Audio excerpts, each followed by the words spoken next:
You may wonder why some people seem to become leaders naturally and effortlessly whereas others don't. You have probably heard reverent whispers that so-and-so is a natural leader, but leadership is situational, not hereditary. Believing that certain people are destined for leadership is easy. However, if those people have personality traits that lend themselves to leadership, although some come naturally by personality traits common to leaders, personality traits can be developed too. Keep watching this video to know some of the most important traits common to great leaders. Developing these traits in your everyday life tells everyone you meet that you can lead.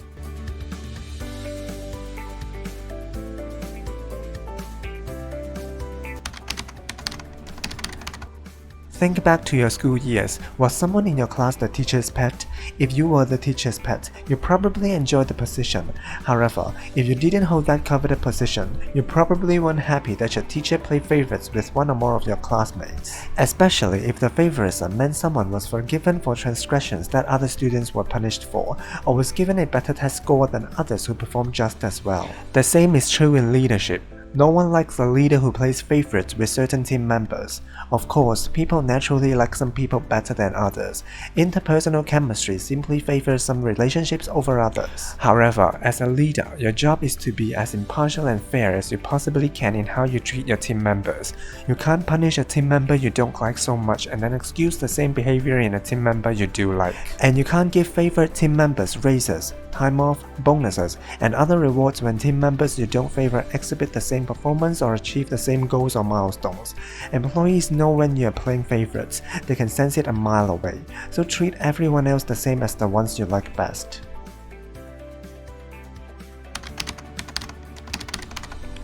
A good leader listens to all the information and then sorts through it. They test contradictory messages by asking for more information to find the truth.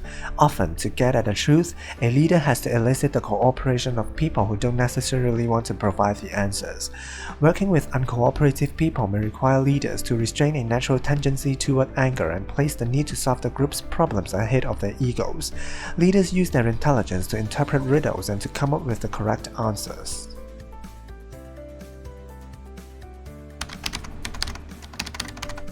You are often a leader in your everyday life, even though you don't realize it. You can draw upon your everyday experiences and use analogies to lend insight into more complicated problems. People call this skill common sense. For example, if you have planned a wedding and your boss asks you to plan a meeting, draw on the wedding experience to make the meeting successful.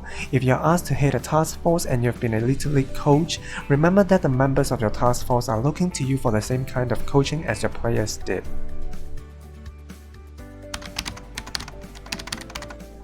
You can find differences among situations just as often as you can find similarities, and a good leader learns to recognize when A is not like a B and emphasizes the differences over what the two have in common. An effective leader recognizes that situations rarely repeat themselves exactly, and so will make minor adjustments and not always do whatever was done before because it worked so well at the time. What is important in this area of leadership is not the ultimate consequence, but the ability to find the minute differences that can give you an advantage, even a temporary one.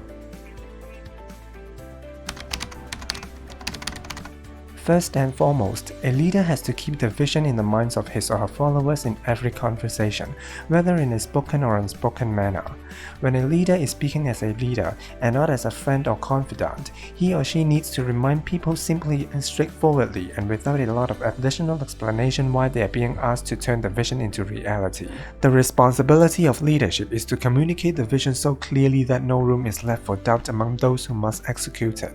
Leaders must not only explain, but they must also motivate the members. And you, no matter what kind of role you play, certainly need to motivate people in your everyday life. It all starts with eliciting the cooperation of others, listening well, and placing others above yourself. If you know that the leader of your group is always going to listen to what you have to say, and that your leader is always going to find a way to elicit your cooperation, you are far more likely to trust that person than someone who doesn't communicate this way.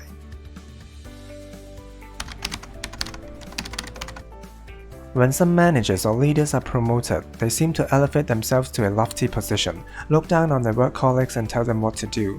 This behavior tends to upset people who in turn lose respect for their leaders. People choose to follow great leaders because they want to, not because they have been told to. You know that you are becoming a great leader when people enthusiastically do what you need them to do without you using your authority. You can enthuse and encourage people so that they want to follow you in many different ways, and a good place to start is treating people with respect. A curious thing about good leaders is that they are generally likable. They know how to get along with people.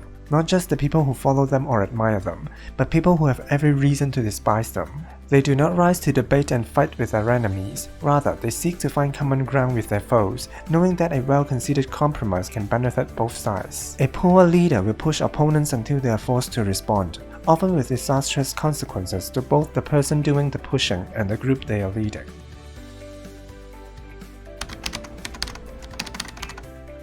A good coach helps employees perform at a higher level, in the same way that a baseball, football, or soccer coach helps athletes perform at a higher level. Coaches do this by offering advice on how to perform better, giving valuable feedback, and supporting the people they coach.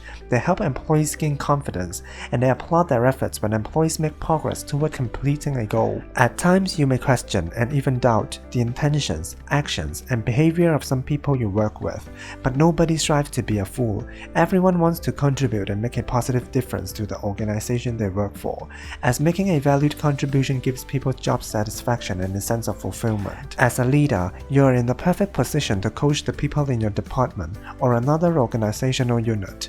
You can encourage and help people to make important contributions to achieving the goals and objectives by explaining why their work is important and what you expect of them. Get to know your people well and find out their hopes, needs, and aspirations, and help them to fulfill their needs and use their talents in making that valuable contribution. This way, your team members will find you more genuine, resulting in a better working relationship.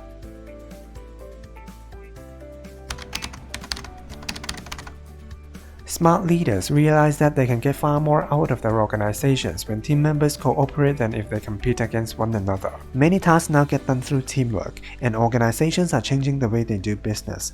Organizations no longer measure employees only by their contributions. They also take into account how effective employees are as contributing members of their work teams. As a leader, you want to encourage teamwork because every business needs more of these skills. Carefully assess work assignments and decide whether it makes more sense to assign them to individuals or teams of employees. That's pretty much it for today. To be successful in your career, regardless of a title or position, focus on developing your leadership skills. When you have talented and effective leaders in your organization, you're well on your way to success. Hope you learned something today. Thank you for your time and enjoy your day. See you next time.